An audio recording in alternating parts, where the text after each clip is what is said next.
Hey guys! Would you like to know how to create a realistic horse using pastels? In this tutorial, I'm going to show you how I painted this horse step by step. I am Kirsty Rebecca and I make drawing and painting tutorials that are easy to follow even if you're just starting out. If you wanted to follow along with a full-length, real-time version of this tutorial where I talk you through every step of the process, then I have that available for you over on Patreon. There's a link in the description if you want to check it out.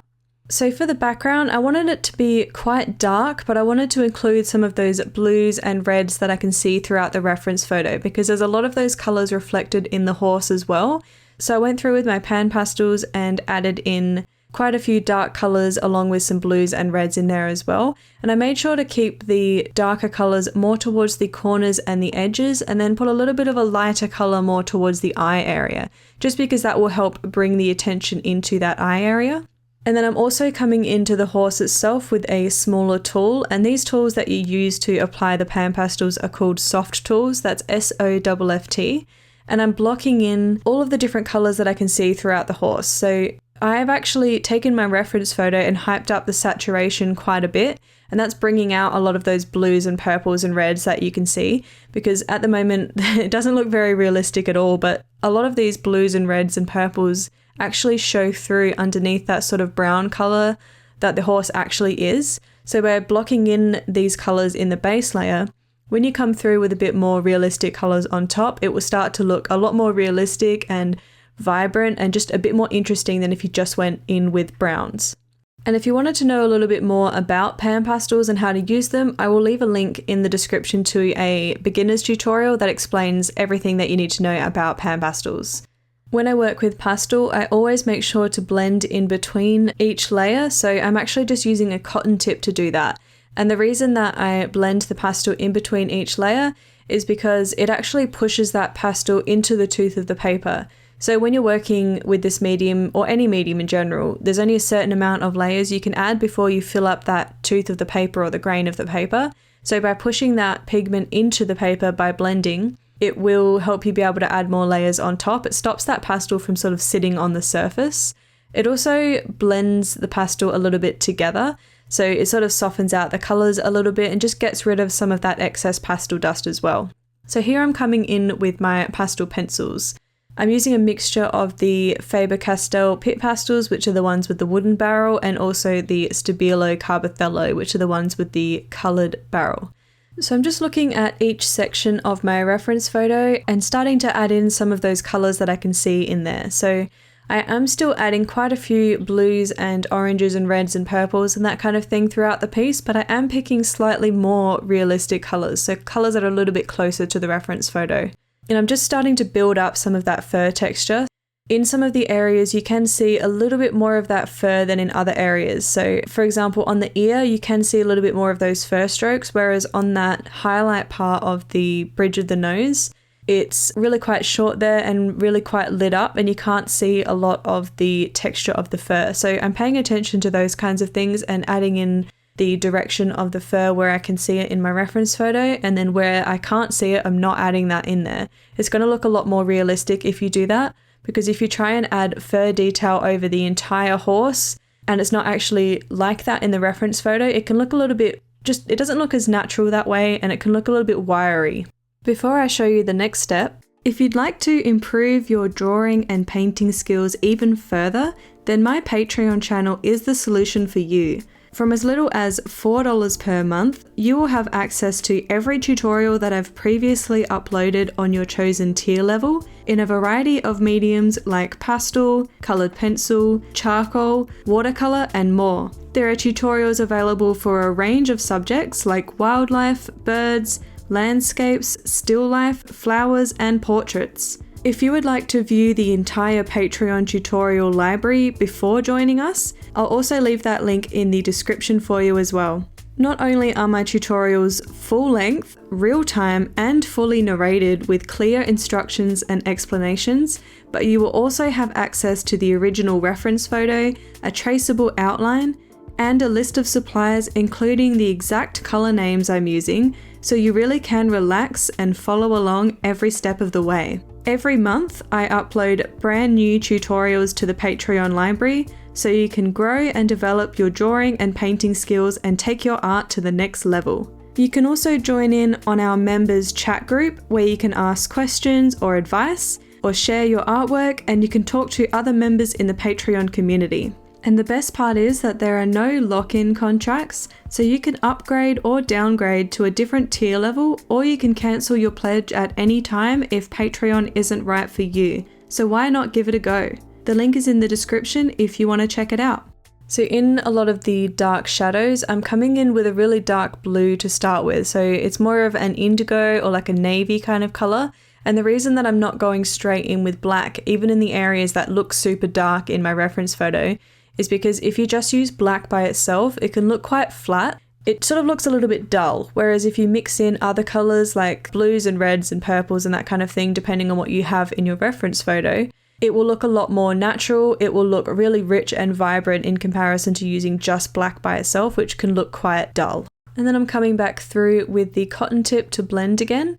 And even when I'm using the cotton tip, I'm actually following the direction of the fur in areas that you can actually see that fur detail as well, just because the cotton tip can make some of that. It can add to some of that texture. So you want to make sure that every layer that you're doing, you're following the direction of the fur in the areas that you can see it. And then I'm adding in another layer of pastel pencils. Again, just following my reference photo, looking at each section at a time. In this layer, I am trying to focus more on the values. So I'm trying to build up those shadows and make sure the highlights are accurate and that kind of thing. For something to look realistic, the values are the most important thing in my opinion, and also the proportion. So making sure that your values are right, making sure that your shadows are dark enough and your highlights are light enough, that's more important than picking the right color or getting as much detail as you possibly can. Making sure that your shadows are right and your highlights are right, that's really important. So I try to focus on that as my layers build up, looking at my reference photo, making sure that each area has the right amount of shadows in the right spot and that kind of thing. And the whole time that you're working with pastels, you want to make sure that you're working in light layers, especially the first few layers, because you don't want to fill up that tooth too quickly. And like I was saying earlier, every paper that you work on has a limit to the amount of layers that you can add. So by working in light layers and blending in between, that's really going to help you be able to add the amount of layers that you need to. Also, choosing the right paper really helps. There are a lot of pastel papers out there, or papers labeled as pastel paper, that really don't let you add as many layers as you would need to for a piece like this. For the way that I work, I add quite a few layers throughout my artwork, and I need to have a paper that allows that. So my preferred pastel paper is Clairefontaine Pastel Matte. I use it for every pastel piece that I do because I haven't found another pastel paper that works the same as this. A lot of people tend to get a bit confused with pastel matte and they think that it's a sanded paper, and I used to think it was a sanded paper as well, but it's actually not. It's a completely unique surface. It feels a little bit velvety to the touch, but it has that grip to it. Like, it lets you add heaps of layers of pastel in comparison to a lot of other papers, and it also creates a smooth result as well. Whereas there are other papers that let you add multiple layers, but it kind of looks a little bit grainy, and I don't know, I just think that this paper is a really great paper to use for pastels once you get used to it. And throughout this piece, I'm just resting my hand on a piece of glassine, and these are the sheets that come in between those pastel matte pads. You can rest your hand on whatever you like, but I like to use glassine or tracing paper just because it's a little bit see-through, so you can see your work underneath a little bit. But I do recommend resting your hand on something so you're not smudging the artwork and getting pastel all over your hands. So the way that I like to work is in layers, which you probably would have noticed, but if you look on YouTube and Facebook and that kind of thing, there are a lot of tutorials where people are working in sections. So for example, they'll finish the ear completely before moving on to the eye area, before moving on to the nose and that kind of thing. Whereas for me, I find that if I work that way, my artwork looks quite disjointed and it doesn't match up. I don't remember the colors that I used in a certain area and, you know, how much of each color and what order I did those colors in to be able to create that kind of effect in that area. And then when I move on to another area, it just doesn't look the same because I can't remember those things. So I just find that by working in layers, by building up the entire piece as a whole, that way you don't have to remember what colors you've used, because once you've picked up a color, you can apply that to pretty much the entire area that you need to put that color in, and any other areas over the entire piece. And then once you've built up your layers, it doesn't really matter what colors you've used in each layer because you've added that color elsewhere throughout the entire piece. So you're not trying to match up colors in different sections. I just find that it's a lot easier to work this way, and you can actually build up the layers overall. So it's a bit easier to judge your values and judge those shadows and highlights if you're building up the entire piece as a whole, rather than trying to do it in sections. And that's what I've found personally about working in layers versus sections, but if you find it easier to work on little sections at a time, then you can totally do that. Just do whatever works best for you. So for this piece, I really wanted some intense dark shadows. So I've actually come in with a soft pastel stick, just because the pastel pencils and the pan pastel don't get quite as dark as what I wanted my end result to be. So I've gone and grabbed a black Rembrandt pastel stick, and this really darkens up those shadow areas. I also used that in the background, which is why the horse looked a little bit light in comparison to the background. So I've come through on the really darkest shadows of the horse with that black, but I'll also come over the top with some other colors as well. And also keep in mind that I've got some of those indigos and things throughout the layers, so it doesn't look as flat as if I just went in with that black. But it really helps make those dark areas even darker. When it comes to the amount of detail that I add in my artwork, for me personally, I actually don't add that much detail. So when you stand back and look at my artwork from a normal viewing distance from a couple of steps back, it looks detailed and realistic, but when you get closer, you can kind of just see pencil strokes and not that much detail. And the reason that it looks realistic when you step back is because the values are correct, so the shadows and the highlights and also the proportions. It's not because I've got heaps and heaps of detail. I'm just adding that general gist of the fur and the general gist of the wrinkles and the little hairs and that kind of thing. I'm not really adding that much detail, whereas a lot of other people will come through and add in every single strand of fur. And I just find that it's not really necessary, in my opinion, to make something look realistic. A good example of this is if you go to a museum or an art gallery and you look at those really beautiful paintings that look realistic from a distance, but when you get closer, all you can see is brushstrokes and colours. There isn't actually that much detail there, but when you step back, it looks realistic. So that's the kind of effect that I'm trying to go for with my artwork. And I just find that by doing it this way, it lets a little bit of your artistic style and sort of you as an artist show through a little bit more. It kind of shows your process a little bit when you come in and look a little bit closer at the artwork. I just find that it looks a lot nicer, in my opinion, that way, rather than trying to replicate a photo exactly down to every single little bit of fur. Also, I spend less than 10 hours on each piece of artwork, probably closer to the 5-hour mark.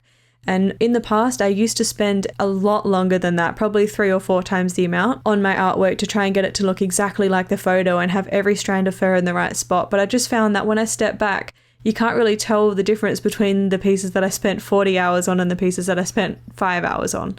And I just started to get bored with the process and how long it was taking me.